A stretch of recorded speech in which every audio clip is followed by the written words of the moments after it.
Hi guys, what's up? It's your girl Charla from That Girl Cooks Healthy. Today I'm gonna show you how to make some peanut butter fudge using my homemade condensed milk. This is gluten-free, vegan style, delicious sweet treat that everyone will love, and it's super easy and no bake. So let's get to it.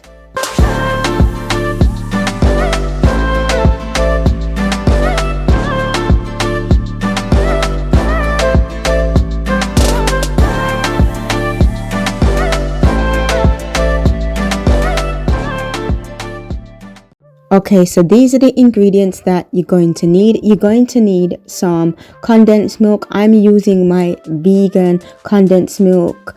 This is my condensed milk that I made using almond milk.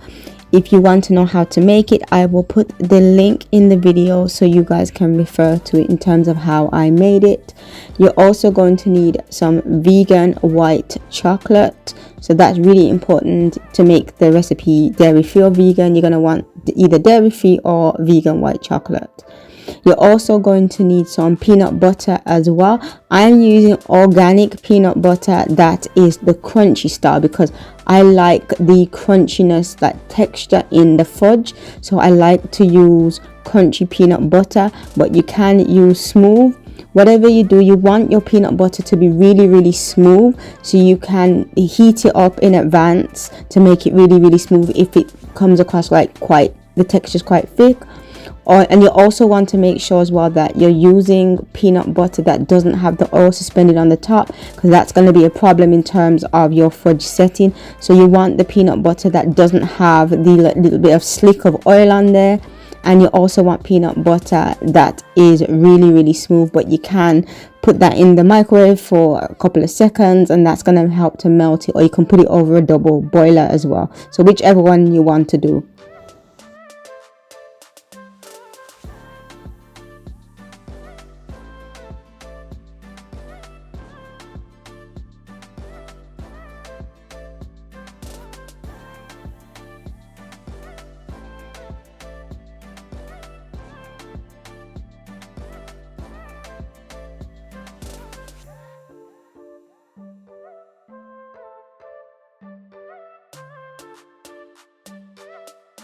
So the next thing you need to do is to create a double boiler. So how I do it is I just get a saucepan and I fill it halfway with water and I put it on the stove and make sure it is quite hot. So I put it on high heat, then reduce it, and then I put my heat-proof bowl over the saucepan or in the bowl should I say, and then I put my white chocolate in. So once you do that, you just want the white chocolate to melt.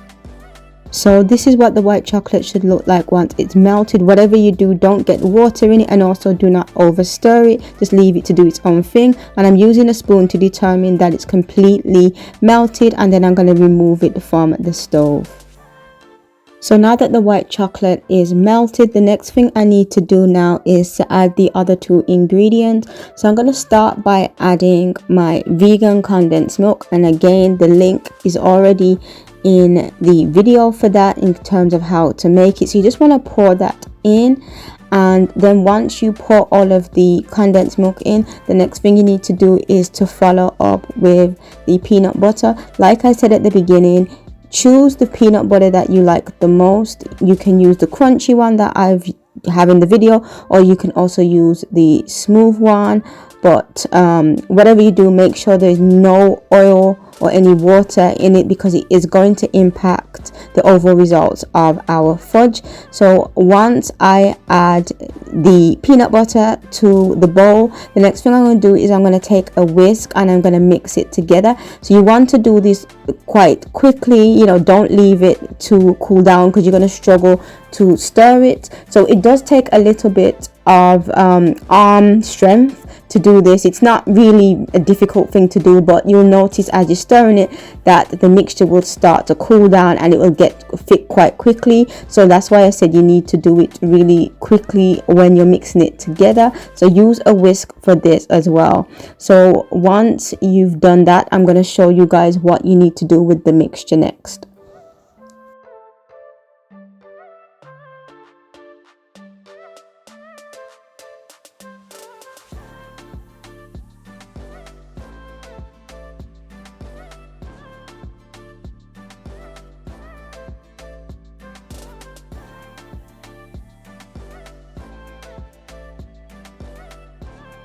So the next thing that we need to do is to just grab that tray that we lined earlier, and we're just going to transfer the fudge mixture into the baking tray, and we're also going to use the back of the spoon once we've transferred it into the baking tray, just to ensure that it's nice and smooth and it's even as well. So you will notice that it's a bit thicker as you're doing this. Like I said, you want to do all of these steps, or the last two steps should I say, quite quickly to ensure that it doesn't become too difficult. And as I said, I'm just using the spoon now just to press it out into the baking tray to make sure that it is nice and even. And once we do that, we just want you want to put it in the freezer, and you need to just freeze it for a couple of hours, because it's going to set in the freezer, not the refrigerator, because this is a freezer version of fudge.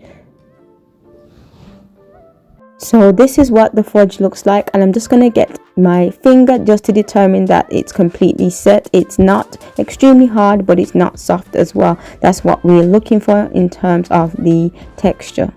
So this is what the fudge looks like once I've sliced it up. You want to eat it straight away because it's a freezer version, and you also want to put any of the pieces of fudge that you're not eating back in the refrigerator, and that's how you can keep it. Thank you so much for watching this video. I do hope you give the recipe a try. Please give it the thumbs up. Please like, comment and subscribe, and I will catch you guys on the other side.